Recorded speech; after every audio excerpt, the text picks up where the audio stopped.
ఇంగ్లాండ్తో జరుగుతున్న తొలి వన్డేలో భారత జట్టుకు ఊహించని భారీ షాక్ తగిలింది. రోహిత్ శర్మ, విరాట్ కోహ్లీ త్వరగానే పెవిలియన్ చేరిన కష్టకాలంలో జట్టును ఆదుకున్న యువ కెప్టెన్ శుభ్మన్ గిల్ తీవ్రంగా గాయపడ్డాడు. సెంచరీకి చేరువవుతున్న తరుణంలో కండరాల నొప్పితో విలవిలలాడుతూ రిటైర్డ్ హర్ట్గా మైదానాన్ని వీడటం అభిమానులను కలిచివేసింది. 259 పరుగుల లక్ష్య ఛేదనలో బరిలోకి దిగిన టీమిండియాకు ఆదిలోనే గట్టి ఎదురుదెబ్బ తగిలింది. స్టార్ బ్యాటర్లు విరాట్ కోహ్లీ, రోహిత్ శర్మల వికెట్లను త్వరగా కోల్పోయి జట్టు తీవ్ర ఒత్తిడిలో పడింది. ఇలాంటి విపత్కర పరిస్థితుల్లో భారత జట్టు వన్డే కెప్టెన్ శుభ్మన్ గిల్ శ్రేయస్ అయ్యర్తో కలిసి ఇన్నింగ్స్ ను చక్కదిద్దే బాధ్యతను భుజాలపై వేసుకున్నాడు. ఎంతో ఓపికగా ఆడుతూనే వీలు చిక్కినప్పుడల్లా ఇంగ్లీష్ బౌలర్లపై ఎదురు దాడికి దిగాడు. తనదైన క్లాసిక్ డ్రైవ్లు, అద్భుతమైన షాట్లతో అలరిస్తూ తన వన్డే కెరీర్లో 10వ సెంచరీ దిశగా వేగంగా దూసుకెళ్లాడు. అయితే ఇన్నింగ్స్ సాగుతున్న కొద్దీ గిల్ కుడి కండరాల నొప్పితో తీవ్ర ఇబ్బంది పడ్డాడు.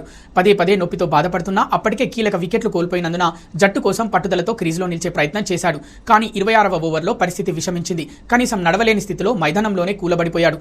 జట్టు ఫిజియో 2 సార్లు మైదానంలోకి వచ్చి పరీక్షించినప్పటికీ పరిస్థితి అదుపులోకి రాలేదు. కేవలం 75 బంతుల్లో 80 పరుగులు చేసి సెంచరీకి కేవలం 20 పరుగుల దూరంలో ఉన్న గిల్ నొప్పితో కుంటుకుంటూ రిటైర్డ్ హార్ట్గా మైదానాన్ని వీడాల్సి రావడం అందరినీ బాధిస్తోంది.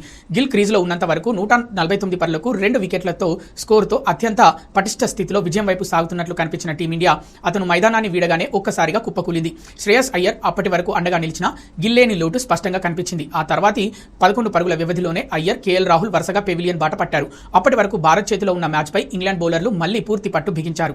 వన్డే క్రికెట్లో శుభ్మన్ గిల్ ఇలా అద్భుతమైన ఫామ్లో ఉండి సెంచరీకి చేరువలో రిటైర్డ్ హార్ట్గా వెనుదిరగడం ఇది తొలిసారి కాదు. 2023 వన్డే ప్రపంచ కప్ సెమీఫైనల్లో న్యూజిలాండ్ పైన ముంబై వాంఖేడే స్టేడియంలో సరిగ్గా 79 పరుగుల వద్ద ఇలాగే కండరాల నొప్పితో మైదానాన్ని వీడాడు. దిలీప్ వెంగ్సర్కర్, సౌరవ్ గంగూలీ, క్రిస్ శ్రీకాంత్ వంటి దిగ్గజాల సరసన వన్డేల్లో ఎక్కువసార్లు రిటైర్డ్ హార్ట్ అయిన భారతీయ ఆటగాళ్ల జాబితాలో ఇప్పుడు గిల్ కూడా చేరాడు.